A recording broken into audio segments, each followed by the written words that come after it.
If you're somebody who is jumping online with us right now to learn how to be a better leader or learn how to be a leader, if you're somebody who is working in an organization right now and you're figuring out your management system, you're figuring out how you can best support and work for your team, I'm here to talk to you this morning about a couple of tips and tricks that I've picked up on my 16 years in business. I'll talk about a couple of the big mistakes that I've made, but also give you some guidance and advice on terms of how you can best work around influence and also what you can do to work with your team to get some good returns out of your team. So if you are a business leader, you're a business owner, you're a middle-level manager, you're aspiring to grow and develop in your career, you know you're destined for something bigger and better than what you're currently doing, and you can maybe not quite see the steps of where you want to go, but you can certainly see yourself being there, then we can discuss some of that stuff today. So huge thanks to Vanessa and Luke for their support in terms of getting this live stream running, and also Luke getting the technology set up. We're right in the middle of office setup. Luke's just given me the laptop so we can get another dashboard going. There you go. We're all set to go. So big shout out to my team for bearing with us, and for you guys who have been coming on the journey with us as we've been, in this constant state of flux. So we are physically right now in our new office premises, and the builders are kicking off tomorrow. So there's a bit of waste removal and strip out happening over the next couple of days, and then we'll be hopefully in our new studio in about 2 weeks. But for now, you've got my friend, the white wall, and there's a building site going on right behind these cameras right now. So what's about to start. So anyway, let's get into it. There's a couple of books, as always, that I recommend that you guys have a look at. And today I'm going to talk about some of the principles that Jim Collins talks about in his book, Good to Great, specifically being a level 5 leader. So when Jim Collins did his research to look at organizations, looked at thousands of organizations and looked at the organizations that transitioned from good to great, he unpacked some of those concepts. I'm going to go through some of those with you today. The other book that we've been working with here in our team, this is the book we've been using, and we're rolling it out with a bunch of our business coaches and the assessors and the auditors that are part of best practice. Here is The Coaching Habit. Say less, ask more, and change the way you lead forever. Michael Bungay Stanier. So that's the book there. So if you're a techno person, you can screenshot. Now's your opportunity to hit screenshot or come back to this timestamp in the video to pick up those two great books. If you haven't read these and you are an aspiring leader, you're somebody who really wants to grow in your career and become a better leader, there's some great theories and concepts in these books. I'm going to share with you today some of the stuff I've been using for the last couple of years that's seen me get better as a leader. Look, I'm not where I want to be as a leader yet. And that there's that word yet. I've got a long way to go. In my view, I am my harshest critic, and I have no doubt that you guys are your harshest critic as well. Luke's in the process of getting the dashboard set up for me. Let me know where you're watching from. Just comment in the comments there. Don't forget to hit that like button. So do you guys want to learn more about how to be a better leader, how to be a leader? Let me know. Comment yes or no in the comments, and say hi to some of the other people there in the live stream as well. So this is our live Wednesday. We'll be live again in 24 hours tomorrow as we talk about how to get better information and insights into your customers through the use of Net Promoter Score. So that's going to be really exciting to look at how you can improve the customer experience for your customers. I'm going to be talking about that in the live stream tomorrow. Okay, I want to quickly just talk about, I'll get into more about the why, if you like, the concept of starting with why. And then I'll get into the what and how as we get through this process. So what Jim Collins is talking about is that when they looked at organizations and their ability to transition from good organizations to great organizations, just on the floor, Luke's fine. Thanks, mate. So excellent. Hey, Stan, welcome. Gina, welcome. Claire, Helen, welcome back, everybody. Luke's just going to get me something to sit that laptop on so I can see it at the right level. What Jim Collins is talking about in the different, levels of leaders, if you like, in the level 5 leadership, being like level 1, fairly immature type leader, up to say a level 5 leader. he's talking about some of the differentiating factors. Obviously, one of the the things that we hear about is like superstar leaders that do lots on social media, and they're very dynamic and charismatic and way out there, but they might be a little bit bipolar. Those are not the examples of good leaders. So the people that that are getting good achievements and really pivoted and drove organizations from good to great have a couple of unique characteristics, and I will talk about that as we go. So just a little bit more of the setup here. That is, I'll talk about that characteristic in a second, but what we probably want to start with is this first concept that as a leader and being a better leader, the first thing to understand is what is your ego doing? How is your ego either serving you, or how is your ego handicapping you? And for most people, I see, and I fell into this trap as well, I see that we get this ego that there's all these people around us doing stuff, and if you've been in that position where you're sort of like, this is pretty cool, everybody's fetching and carrying for me, that's your ego.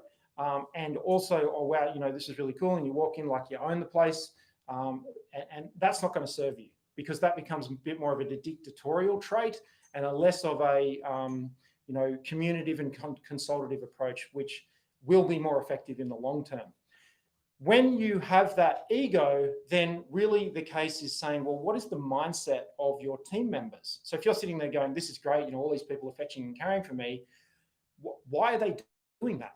Are they doing that because they're scared? Are they doing that because they're, enthusiastic and excited? Are they doing that because they want to please you? You really want to be in a situation mentally where you're thinking to yourself, these great people around me, how can I serve them? How can I make their life better? How can I help them get what they want out of life? How can I use the resources and the decision-making and the leverage that I have at my discretion to help these people get what they want out of life? Why are they here? What are they engaged in? What is the vision, mission, and the purpose that they're part of and that journey that they see? How do they see themselves in the future? So becoming a good leader and becoming an effective leader, it's my view and my opinion and my hypothesis. Let's use hypothesis because that's the better word here today. It's my hypothesis that we are there to help people. We are there to serve people as leaders, and it's about helping people to further themselves in their life. Now, I'm not saying at this point in time that you can't be ambitious, because I'm a very ambitious person, and I'll declare that right now.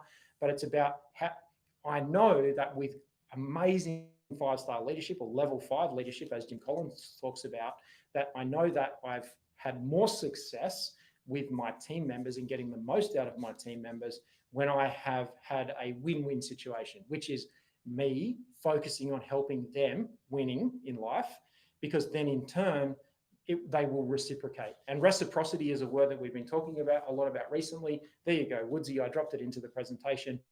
You will elicit reciprocity, because people will be like, this is amazing, I'm getting so much value. I feel compelled to give back. And that is where we get better cohesion as a team and better working towards those common goals as a team, in the infinite game of business. And that's something that Simon Sinek's been talking about in his latest book, The Infinite Game. I highly recommend that, but I'm not going to talk about it in depth today. But the infinite game is this fact that we will endure, we will achieve our goals, we will get better. We're not there yet. I've been talking about yet a lot lately. Obviously, we're not there yet, but our goal is that we will get there. We've set our goal. Jesse Itzler is a great person to follow on Instagram. Jesse Itzler's phrase is, we don't negotiate our goals. We set our goals, we don't negotiate them, and we go for them. So, those types of concepts, a book I've been recently reading, The Perfect Week by Craig Ballantyne, he talks about it as well in his book, which is setting your goals and don't negotiate with yourself. Like, you are your harshest critic. So if we can help our team members to not, give up on their goals, if we can help our team members and inspire them and motivate them and lead them to feel confident and give it a go to achieve their goals, then that's when you're going to trigger that reciprocity. So that's what Jim Collins is talking about in level 5 leadership, like the significant difference as he worked on what leaders are not. They are not, the organizations that transitioned from good to great on that goal of being a better organization. It wasn't because the organization was sitting on top of a rocket trend when it took off. It wasn't because the organization had a pivotal point in transformation. It wasn't that because the organization managed change really effectively. It wasn't some pivotable magic, code or practice or formula or philosophy or system that a consultant brought into the organization. It was more about the things that they didn't do than the things that they did. And it was more about the consistency of the mindset and the consistency of the drive and the consistency of not negotiating goals that had these organizations pivot from good to great. Now, the point that I wanted to make that I said I would cover in terms of the significant difference between the leaders of organizations that pivoted from good to great was the concept of humility. So I want to ask you this question, because I've got work to do on this. How can you be more humble? Are you a humble person? Because to be that leader that transitions from good to great, one of the key points that Jim Collins makes in the beginning of this book, and it's right at the beginning, it's if I talk about level 5 leadership, let me just quickly go to the contents page. He talks about pivoting, and he talks about this concept of humility on page 17. It's right up front in this book in terms of level 5 leadership, and that they unpacked obviously what lots of the organizations did over time. They unpacked this concept of the key leaders that drove those organizations for long periods of time, demonstrated this thing that many other leaders didn't. So many of the leaders running good organizations, but the significant difference between good to great was that the key leader, the key influencer, the key person as part of this was, yes, they were ambitious. Yes, they were determined. Yes, they were like, we've got big lofty goals. I have a dream, a massive dream. But the one feature or characteristic or value that they demonstrated was their humility. So really that's the biggest key takeaway for me out of this session that I wanted to run with you guys this morning, is to really ask yourself that question. Humility, how can I be more humble? Am I humble? Giving myself a rating on a score of 0 to 5, how can I be more humble? Now, what I'm starting to do is bring some self-awareness to you in terms of how we can actually do this in terms of being a better leader. How does this tie into everything else we do here at Best Practice? Well, of course, we can spend every single day of the next 12 months writing policies and procedures and building management systems and getting certification and writing business plans and running strategy days and all those sorts of things. But if there is not a conductor of the orchestra who is humble, the conductor of the orchestra doesn't take all the credit. The conductor of the orchestra, points to the violinist, points to the wind instruments, points to the brass, points to the percussion. And those become the highlights of the team, and the conductor of the orchestra sits there in their humble fashion, getting the best out of everybody around them, because they love playing the instruments that they play as they make up the team. Now, the same applies to a football team, for example. The coach, it's the superstar forwards and players on the field that get all the credit, but it's the coach that really brings everybody together, the coach and the captain, if you like. So lots of examples where superstar captains of teams have caused teams to fail, because you can have one person that's got a lot of talent. They're out there, they're the show pony, all those sorts of things. But when you've got a team that are working together as a team for one single goal, and no one's, they're all playing for the same jersey with humility, then you're going to get, those legacy, campaigns that last, year on year with successful teams, like in rugby union, the All Blacks, which has been absolutely fantastic to watch. So hey everybody, let me know where you're watching from. Hey Nick, Nick driving up the Hume Highway. Well done, mate. Fantastic. Drive safe. And I see out the window here that the fresh coffee beans are being delivered by Danes Coffee, our family friends there at Danes Coffee. So check out, I'll just note it now, Danes, DANES.com.au. That's our coffee beans being delivered, which is fantastic. So check them out. Great friends of the Best Practice family. So say hi to Graham and Paul down there at Danes Coffee. So the one thing I want you to be considering when you think about that, I don't want to cover too much more of what Jim Collins has got in his book here, but it's really thinking about what are those different levels of leadership, setting yourself an action plan of the skills that you can improve, and the more self-awareness to yourself. And Nick Fagan, who's watching on LinkedIn, he knows, he's seen me go through that journey of improvement over the last 5, 6, 7, 8 years, specifically where I've been really focusing on it. Because to get where I want to go, I can't do it all of myself.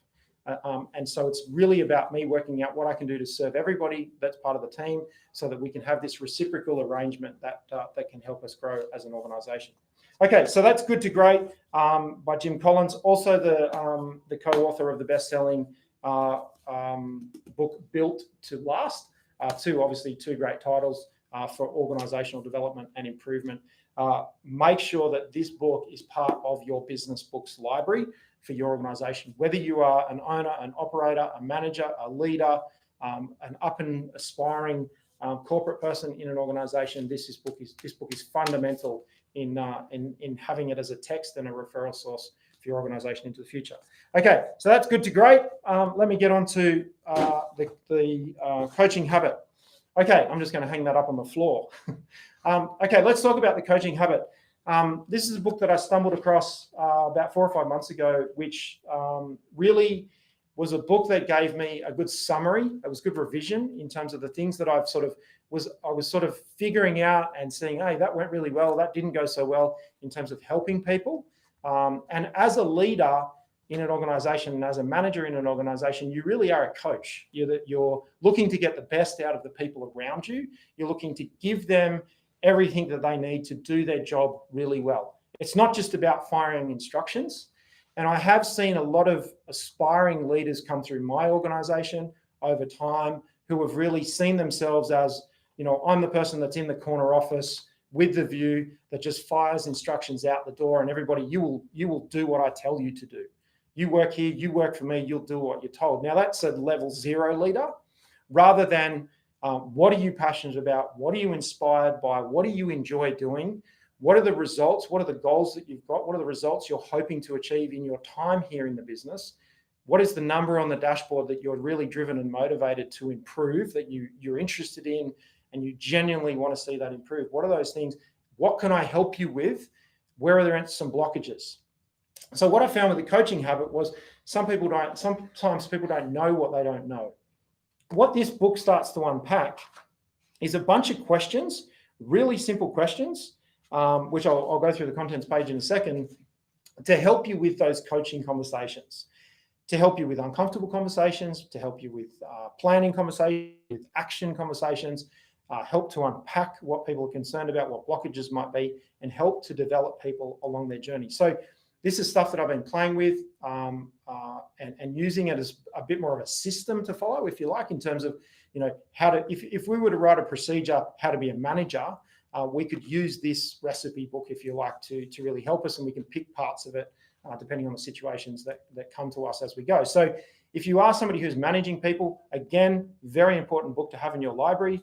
It's definitely something that I think that, gives a good framework. It resonated with me. It's well written. It's really simple. It's really succinct and becomes a good reference. So not in this specific copy, because this is one of our spare copies I grabbed off the shelf, but my copy of this got notes all the way through. It's got bookmarks. It's got sticky notes sticking out of it. It's got pages folded over because I use it as a reference point. Now, what I've been doing for the last couple of months with Emily Parkus, our operations manager, is we've been catching up twice a week for half an hour and going through, obviously, operational issues with the business, but then spending the second part of the meeting actually talking about this book. And Emily has been teaching me parts of the book. Now, why has Emily been teaching me parts of the book? Because Emily really wants to grow and Emily really wants to develop. And what I've seen in the growth of a number of our team members is we've been using the learning pyramid, which is the most effective way. The learning pyramid outlines the most effective ways to learn. And I talk about that a lot here on our YouTube channel and on my live LinkedIn. But when you look at the learning pyramid, you can do a quick Google search. You do learning pyramid and do a Google Images search, and it'll show you the pyramid. One of the most effective ways to learn is to listen to lecturing. And you only retain about 5% of the information. So if you were listening, and this is why I'm not a huge fan of podcasts. I can't learn from podcasts because I only retain about 5% of the information. Feel good in the moment. They're entertaining and inspiring, but I personally don't learn a lot from them.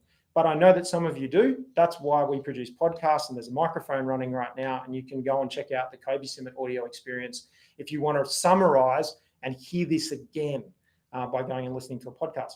Back to the learning pyramid, we can get a little bit more effective by reading. So we can be quite good learning. The average person, if you like, retains 10 to 15% of the information through reading. I retain a lot more than that when I read because I lock it away. but then we can get to audio visual. So we can, it's lecturing, audio visual, reading. I can't remember the exact order, but those types of learning things, which are very common, very easy to consume, very accessible. The really high quality learning comes from being tested. And a version of testing is to teach. And so that's why academic institutions run tests at the end, because when the work of Daniel Kahneman in the book Thinking Fast and Slow, it was profound research that really unpacked the fast and slow thinking systems. And what Daniel Kahneman outlined in his research, and that's now across the board in educational institutions, is when you tell the brain, listen up, at the end of this, there's going to be a test, then all of a sudden your brain switches on. Now, if I say, listen up, you guys, everything that I talk about today, I want you guys to teach it back to me, you're going to go, shit, I better start listening. And in fact, that's what's just happened in your brain. So I want everybody to listen up with what I'm about to say, because there's going to be a test at the end. And so your subconscious heard that. Your conscious is like, yeah, funny. But your subconscious can't tell the difference. Your subconscious turned on and went, oh, actually, hang on a minute, I better listen just in case, because I'm not sure if he's joking. Is he joking? I don't quite know what's going on. So with Emily each week, as we've been catching up in those sessions, she knows that she's going to learn more effectively because we've tested it and proven it works. We go through, she's been going through chapter by chapter, and she's saying, right, for my session today, I'm going to teach you this section. That has significantly accelerated. It's turbocharged her effectiveness as a leader. She has a team of about 15 people, a whole bunch of technical contractors that are under her area of responsibility, and she wants to serve them more effectively. So she's been going through this, and we've been implementing it. And the growth and development that I've seen in Emily and a number of other members in the team has been exceptional.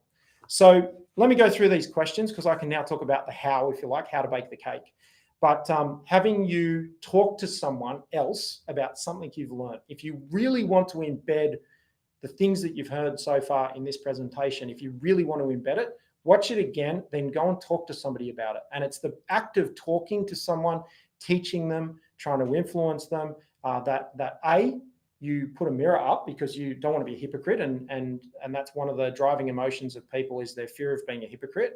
That many people, and if you haven't got the fear of being a hypocrite, you're actually technically a narcissist.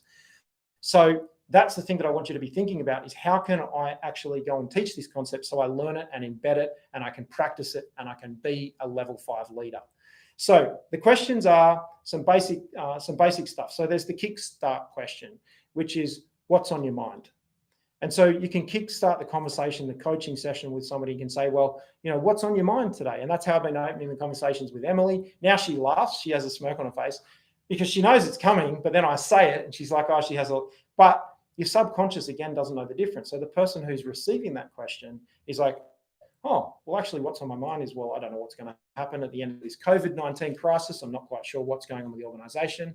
There's a few things I'm worried about, or I'm really excited about a holiday. I just booked a holiday, which is a local holiday, but I've booked a week to stay in a lodge. So, I'm quite excited by that. That's on my mind right now. I've got hope and anticipation, which are two very addictive emotions. So booking things to look forward to is going to, obviously, I'm going on a tangent right now, but it's going to make you a bit more happier, if you like. So, but back to that opening question, which is, what's on your mind? So if you're sitting with somebody that is part of a team that you seek to serve and help them get what they want out of life, and they're going to help you do what you need to do as a leader, a good opening question to any conversation is, what's on your mind? They're going to obviously talk about, unpack and get off their chest what's on their mind. The next question really is the AWE question, if you like, and what else? So to get them to really get the second and the third thing out, and then maybe the fourth thing out. So it's what's on your mind, let them talk until they're exhausted, and then, and what else? Because then they got that issue, they parked that issue, you heard them, your response could be, I hear you, yes, I understand, I hear you, that's great, thank you very much, this is good information. No advice, that's all you need to say is what's on your mind, and then you can go and say, and what else? So really that starts to get down into some deeper things, and this might be before you deliver any feedback, guidance, and advice, and you've got to be very careful that now is not the time in this conversation to jump in and start offering some advice. The focus question really is about saying, okay, and where do you think the most important point is, or where do you think the most important issue is in everything that you have just talked to me about? So that's the focus question. It's bringing them right now. They might have just got what's immediately on their mind off their chest and a few other things. And so in everything that you've just outlined to me that is concerned to you or you're excited about, what do you think is the most important priority point or focus point for the rest of our conversation? So you can build out that, and you can have that foundation question, which is starting to say, okay, and what do you start to think about how we can go with that? What do you want to be doing about that? And it's your job there as the leader to start to get comfortable with the silence, get comfortable in being uncomfortable. And we want to start to say, okay, well, nothing really, is to say, okay, let them explain, let them think. They're going to be processing it in their mind. They're not necessarily like me, who can speak underwater with a mouthful of marbles. So you want that person to really be starting to think and process that. And then obviously the lazy question is, and what do you think you can do about that? So I'm not going to give away all of the thunder of the rest of this book, because I want you to get a copy of it, and I want you to use it as a reference, and I want you to put some comments back. Come back to this video, put some comments. What did you like about it?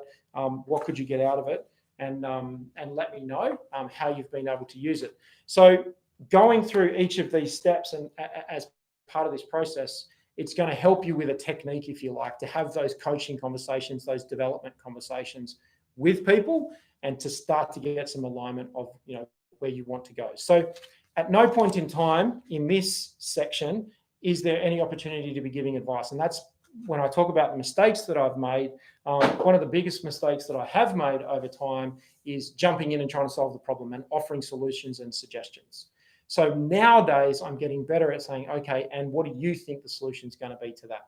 And what do you think you could be doing about that? And what do you think you could be doing to improve? And so rather than saying, okay, well, what does success, I could say, what does success look like? Instead of saying, oh, have you tried this? Have you tried this? What about this? What about this? Because my brother is a good example, Dane, who runs the Black Lab business. When we talk, and we talk a couple of times every day, when I try to give him solutions, he's like, won't work, won't work, won't work. No, try that, won't do that, can't do that. I don't have the context. And all that happens is I offer solutions and I get frustrated. So now I say to him, I'm not going to offer you solutions. I'm just going to give you some principles to try and work through this. Some principles to try and test, because you know what your goals are, you know what your context is. Let me give you potentially a different way to think about solving the problem, or a different process. I'll give you a process to think about the problem rather than solutions to the problem. So as Emily Parkes, who I was talking about earlier, likes to say, stop mansplaining. And so it's obviously a male-female difference, but guys try to, and men try to get into a solution mode, whereas women are much, much better listeners. And so guys out there, this is your, more for you than anything, as I explain this, is to say, how can I be a better listener? How can I be more humble? How can I be a better listener? And that's for all of you. How can I be more humble? How can you be more humble? How can you give yourself a rating on humility? How can you be humble? How can you be more humble? And that is going to be the thing that's going to really help you to transition from good to great as a leader, and starting to embrace some of these principles of coaching, because it's not trying to do more yourself. And I have been known in the past to, get out of my way. I will do this myself. You've heard the saying, which is not accurate. If you want something done, give it to somebody who's busy. That is not accurate. It is, if you want something done, give it to somebody who loves doing it. And so that is, I will do things, get down and smash out productivity, but there are definitely things I don't like doing, and I'll put them off. Okay, so let me know in the comments, has this been helpful? Good morning again, Magdalene. Hey, Nick. Hope you're driving safely. Hey, Helen. Hey, Stan. Hey, Gina. Let me know in the comments if you've got any questions. Now's what it's for. I just wanted to do a quick session with you guys this morning in terms of looking at leadership and starting to articulate that. I've talked lots about Simon Sinek's why. There's an assumption that you've already thought about that, and you've thought about what you can do with, the why, the vision, and the mission of the organization, and starting with that. It is my mission and vision for your customers to have a better experience with your organization. It's my mission for your organization to be better at safety, to be better at environmental sustainability, better at managing your risk, so that you can grow, so that you can understand things that might trip you up and stall you in the future. Grow your leadership, get focused on your goals, set the right goals, and obviously move forward. So it is those sorts of things that I want you to be thinking about. And that's part of my vision and mission. Helen, you're very welcome. Absolutely very welcome. So has anyone got any questions? I'm also looking, while you guys are thinking about questions, whether I can help you in terms of from a leadership perspective. I can definitely tell you about times when it's gone absolutely pear-shaped, when it's been my ego that's in the way, when I haven't really been thinking about the person's goals, I haven't been deploying empathy. This is a huge topic that we can talk about for days and days on end. But it's something that you can think about in terms of deploying empathy, being humble. These are the sorts of things that help real leaders transition their organisations from good to great. And that is obviously what you will unpack getting into Jim Collins' book there, In Good to Great, specifically when you're starting to look at being a level 5 leader. So are you a level 5 leader? That's something we can talk about more in some more presentations. And go and start to check out the guides. So check out bestpractice.biz/guides, and you will see there's a leadership guide there waiting for you to have a bit of a read of that covers a ton more content on this. Free to download. You click the button, you can open it up, you can use it like a flipping book, read it like a book, and obviously hit the download button and grab a copy of that. So no questions. Okay, so I am interested in comments. So just so that I know everyone's paying attention because it's not silence, just hit that like button. Let me know that this has been helpful content. Let me know if you're watching this after the recording. Let me know there's been something that's been helpful for you, something that's giving you some things to think about, and more importantly, some things to implement. Got a question? Okay, cool. So we're going to call it quits. We're just about finished our presentation. We're about to lose the internet because we've got flat batteries and on phones and hotspots. So I'm going to call it a wrap there. My name's Kobe Simmet. I'm the CEO here at Best Practice. Let me know in the comments after we close off the live stream that if you've got anything you want me to cover in terms of future topics. I'll monitor the comments because we're about to lose our internet connection because we're hotspotting from an iPhone. If you don't see me out and about because the restrictions are starting to lift and I can get out and about now, if you don't see me out and about, you'll definitely see me right here next time on Best Practice TV. Bye for now.